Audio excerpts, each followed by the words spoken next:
भारतीय जनता युवा मोर्चा के कारकुनान ने आज जम्मू में जबरदस्त एहतजाजी मुजाहिरा किया।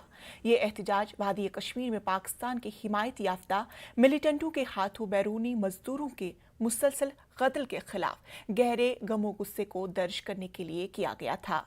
बीजेपी के सीनियर लीडर युद्धवीर सेठी इस एहतजाज की क़यादत कर रहे थे। मुजाहिरीन ने इन हलाकतों के लिए पाकिस्तान को जिम्मेदार ठहराया और आलमी बरादरी से मुतालबा किया कि वो पाकिस्तान को अपनी सरजमीन से मिलिटेंटों की मदद से बाज रखने को कहे।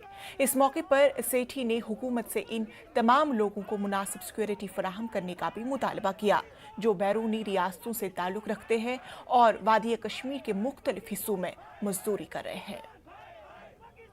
गवर्नमेंट को चाहिए जहां जहां पे कमियां हैं सुरक्षा में भी वहां कमियां दूर करनी चाहिए।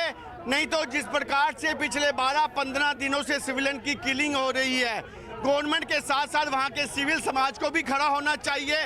वहां के जो सो कॉल कश्मीरी नेता हैं वो घर बैठ के सिर्फ कंडोलेंस करते हैं। उनको अपने समर्थकों के साथ, अगर उनके पीछे कोई समर्थक है, उनको सड़कों पे आना चाहिए और उन लोगों के लिए कार्य करना चाहिए जो लोग वहाँ बेगुनाह मारे जा रहे हैं। अंदर क्यों सिक्योरिटी लैप्स होती है, इसकी समीक्षा करनी चाहिए।